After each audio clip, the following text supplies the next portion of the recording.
की घोषणा किसी भी दिन हो सकती है, लेकिन उससे पहले ही बीजेपी ने बड़ा सियासी दांव चला है।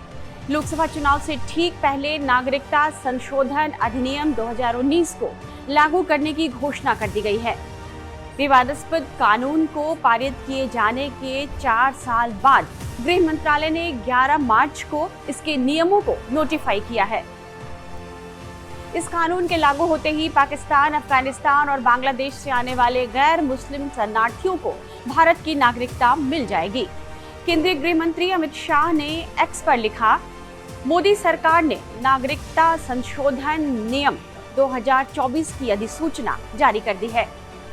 इससे पाकिस्तान, बांग्लादेश और अफगानिस्तान में धार्मिक उत्पीड़न की वजह से भारत आए अल्पसंख्यकों को यहाँ की नागरिकता मिल जाएगी। उन्होंने यह भी लिखा कि इस अधिसूचना के जरिए प्रधानमंत्री नरेंद्र मोदी ने एक और प्रतिबद्धता पूरी की है। इन देशों में रहने वाले सिखों, बौद्धों, जैन, पारसियों और ईसाइयों को संविधान निर्माताओं की ओर से किए गए वादे को पूरा किया गया है।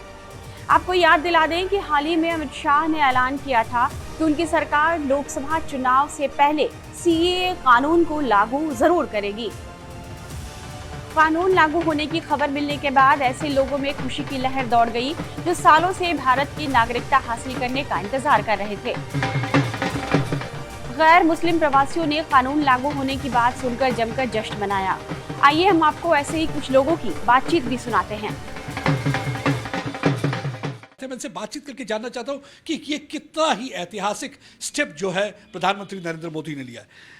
प्रधानमंत्री नरेंद्र मोदी से क्या कहना चाहेंगे सीए इम्प्लीमेंटेशन के बाद, और कितना बड़ा कदम है और किस तरीके से ये राहत मिलती है हिंदू और सिखों को और बाकी माइनॉरिटी कम्युनिटी जो जुल्म और सितम का शिकार पाकिस्तान, बांग्लादेश और अफगानिस्तान में रहे हैं? देखें, हमसे बेहतर कोई नहीं समझ सकता, क्योंकि हम भुक्तभोगी हैं। हमने भोगा है। हमारे लोगों को वहाँ पर जिंदा जलाया गया, मारा गया। हम अपने बुजुर्गों का अंतिम संस्कार तक नहीं कर पाए। हम इतने अभागे लोग हैं और किसी तरीके से जान बचाकर यहाँ आए हैं। और यहाँ हमारे अतिरिक्त जो बाद में लोग आए, उनके प्रताड़न की वजह से बांग्लादेश से या पाकिस्तान से या अफ़गानिस्तान से वो कहाँ जाते? ये वो लोग हैं जिनके लिए भारत के अतिरिक्त कोई स्थान नहीं है जहाँ उनको इज्जत और सम्मान के साथ रहने का अधिकार है। तो आज अगर वो अधिकार मिला है तो मैं समझता हूँ कि सभी लोगों को राजनीति से ऊपर उठकर इसका स्वागत करना चाहिए, क्योंकि वो परिवार, वो भी इंसान हैं, उन्होंने भी जन्म लिया है। वो भी सोचते होंगे कि हम भी सर उठाकर किसी देश में जिएं, तो इसमें कोई बुरी बात नहीं है। मैं इसका स्वागत करता हूँ। यानी कि मोदी सरकार की इस कदम ने उनको एक सर उठा के जीने की एक राह दिखा दी। निश्चित तौर पर दिखा दी। देखें, जब आप इलीगल तरीके से रह रहे होते हैं, आपको कोई कानून, कोई अधिकार नहीं होता किसी देश का, तो आप छुप छुपा कर जीते हैं और पढ़ नहीं पाते, बढ़ नहीं पाते, आगे चल नहीं पाते। मैं समझता हूँ सारे अधिकार आपने देखे। मेरे संपर्क में कई लोग थे राजस्थान में, आगे पीछे से, जो पाकिस्तान से आए, बाद में आए, पार्टीशन के काफ़ी सालों के बाद आए, पाकिस्तान के उत्पीड़न की वजह से आए, लेकिन उनको नागरिकता नहीं मिल पा रही थी। सारे के सारे लोग हिंदू हैं, सिख हैं, ईसाई हैं, जैन हैं, बौद्ध हैं। तो क्या दिक्कत है इसमें? इंसान हैं, मिलनी चाहिए थी। नागरिकता अधिनियम 1955 भारतीय नागरिकता से जुड़ा एक विस्तृत कानून है, जिसमें बताया गया है कि किसी व्यक्ति को भारतीय नागरिकता कैसे दी जा सकती है और भारतीय नागरिक होने के लिए जरूरी शर्तें क्या हैं। इस कानून के लागू होने के बाद 31 दिसंबर 2014 से पहले भारत आने वाले गैर मुस्लिम प्रवासियों को नागरिकता प्रदान करने का रास्ता साफ हो गया है। लेकिन सवाल यह है कि इन 3 देशों से आए गैर मुस्लिमों को कैसे भारत की नागरिकता मिलेगी?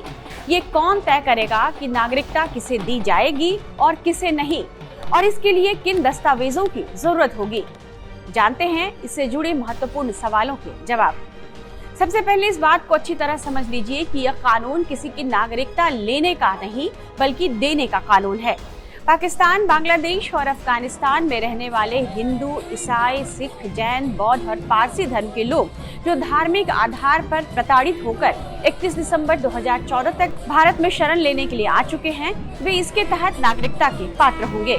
नागरिकता संशोधन कानून 2019 से पहले किसी भी व्यक्ति को भारतीय नागरिकता लेने के लिए कम से कम 11 साल तक भारत में रहना जरूरी था, लेकिन अब पड़ोसी देशों के अल्पसंख्यकों के लिए यह समय अवधि 11 साल से घटाकर 6 साल कर दी गई है। अब सवाल यह है कि ये कौन तय करेगा कि किन्हें नागरिकता दी जाएगी और किन्हें नहीं। तो ये जान लीजिए कि सीएए के तहत भारतीय नागरिकता देने का फैसला अधिकार प्राप्त एक समिति करेगी। इस अधिकार प्राप्त समिति की अध्यक्षता निदेशक जनगणना संचालन करेंगे। यह समिति हर जिले में काम करेगी। 11 मार्च को सीएए को लेकर जारी अधिसूचना में यह कहा गया है कि निदेशक के अलावा पैनल में 7 अन्य सदस्य होंगे।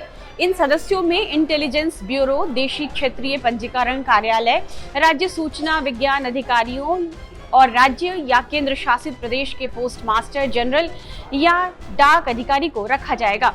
इसके अलावा संबंधित राज्य या केंद्र शासित प्रदेश के प्रधान सचिव या अतिरिक्त मुख्य सचिव और क्षेत्राधिकार मंडल रेलवे प्रबंधक के एक प्रतिनिधि को भी समिति में आमंत्रित किया जाएगा। जिला स्तर पर ही आवेदकों का वेरिफिकेशन किया जाएगा और उन्हें भारत के निष्ठा के प्रति एक विशिष्ट फॉर्म भी भरना होगा। जिला स्तर पर जो एम्पावर्ड कमेटी बनेगी वो यह सुनिश्चित करेगी कि आवेदक को भारतीय नागरिकता दी जाए या नहीं। यहाँ एक गौर करने वाली बात यह है कि सीएए के नोटिफिकेशन में यह कहा गया है कि जिला स्तर पर ही इस एम्पावर्ड कमेटी को यह अधिकार होगा कि आवेदकों को भारतीय नागरिकता दी जाए या नहीं, वे तय करेंगे।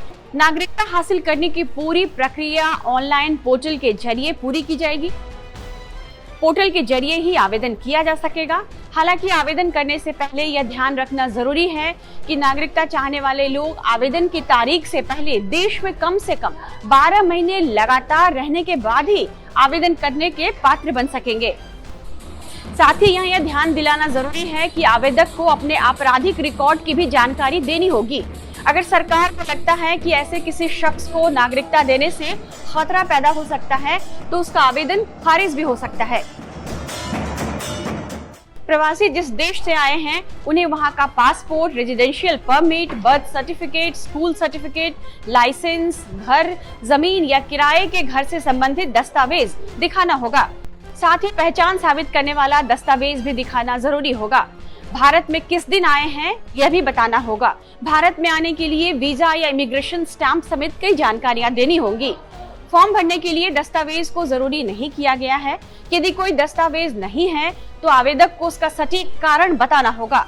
अगर पासपोर्ट, वीजा की डिटेल है तो वह भी देनी होगी।